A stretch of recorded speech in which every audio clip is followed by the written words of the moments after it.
Greetings and welcome to another of our Auto Fanatique videos. This video is going to be about our recent trip to the Jaguar Land Rover headquarters. We actually made a trip to the Heritage Motor Centre and we got to drive a number of Jaguar Land Rover cars and also meet the stunning new F-Type. Now the F-Type that was here at the event was only on static display, but the model they did have was the mid-range F-Type S. The F-Type S has a 3-litre V6, supercharged V6 actually, which does 0 to 60 in 4.8 seconds. The F-Type S has 375 horsepower, an 8-speed quick shift transmission, which is the new Jaguar sequential shift system, has an active sports exhaust, sports suspension with adaptive damping, limited slip differential and dynamic stability control. Now we weren't able to play around with anything on the F-Type because obviously it was a static display they had on with the car. But we do know that the technology on the car is going to be some of the latest and greatest actually Jaguar Land Rover technology, including the intelligent stop-start technology, the smart key system which has keyless start, which after driving a number of the cars in the day is a very interesting feature. Other features on the F-Type.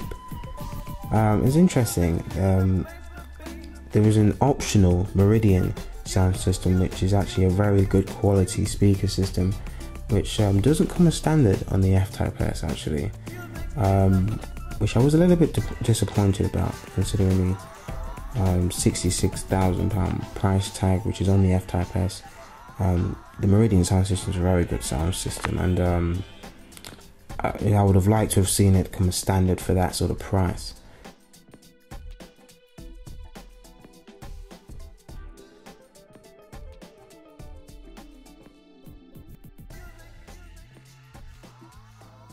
So with no further ado, we're going to stop talking now and let you listen to the Jaguar F-Type.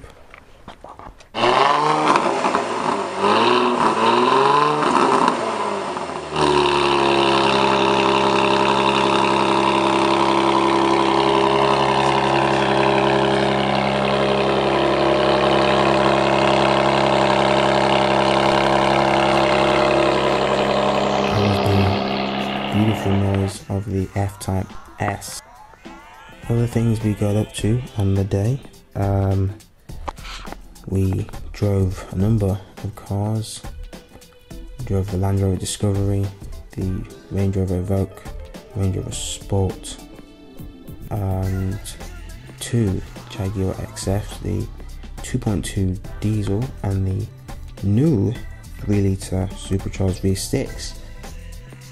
Now the Land Rover Discovery was a great car to drive, as with all the Jaguar cars and the Land Rover cars I drove. I found that the ride was good, the comfort was good, the handling was good, the engine was good, and the technology was very good. Now the Evoque I drove was, and you'll be very interested actually, so this was actually, I chose to drive the manual instead because I don't know, I thought it would be intriguing because I've been driving the automatic cars all morning, but I thought the manual it's a good option to drive. Again, the manual gets you a lot more involved in the drive, and I personally feel that the manual gearbox does get you a lot more involved in the driving and the activity of driving, and you know, the feel of when you physically press the clutch down and put the gear, putting the car into a new gear and so forth. I love that, you know, that feel and that activity. Is it a dying art? We'll get onto that another time. But anyway, the gearbox was great. It was nice and clunky. It was a really light gearbox, but when you physically shifted the gears, you could feel it. You know, it was really clunky and really nice. The compactness of the car was really good as well. I mean, especially coming out of the Range Rovers and the Discoveries and things like that. When you hop into the Evoque, it feels nimble, agile, sharp. It feels like a hot hatch almost. It was really good. The engine was great as well, packed a nice punch. A few things with the Evoque I didn't like was just the quality of the buttons, some of the plastics on the interiors. It wasn't that great. The quality was unfortunately let down, because it's a very good car. I mean, I know it's not the full 50,000-60,000 pound car of a Range Rover, but I still expected the quality, you know, the feel of the buttons when you press them and stuff. It just felt a little bit like I was pressing, you know, when you have a keyboard, a computer keyboard, or someone's like spilled juice down it and it's a bit stiff when you press it in. That's what it kind of felt like. But overall, the Evoque, particularly in the manual, was really nice to drive and a pleasant place to be.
Now the XFs I drove, the 2.2 diesel, it was a really pleasant drive, and the XF is a very good car.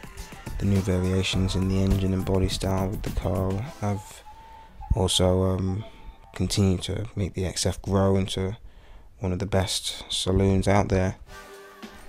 You know, this engine isn't short of being a great one, it's just more than enough to power the XF. You know, the 3-litre V6 petrol, it was just everything you could have wanted in a car was in the 3-litre supercharged V6. It was comfortable, reliable, the quality was fantastic.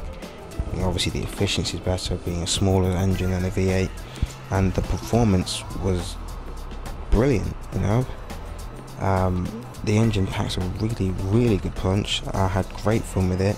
Power output was brilliant on the car, and again, like the diesel, it does everything you want it to do at all speeds. It's a fantastic car, the Jaguar XF. Thank you very much for tuning into another of our videos. Feedback and comments are always welcome. And also share these videos with your friends and other people. Share your motoring passion. Thank you very much for watching again, and do take care. Goodbye.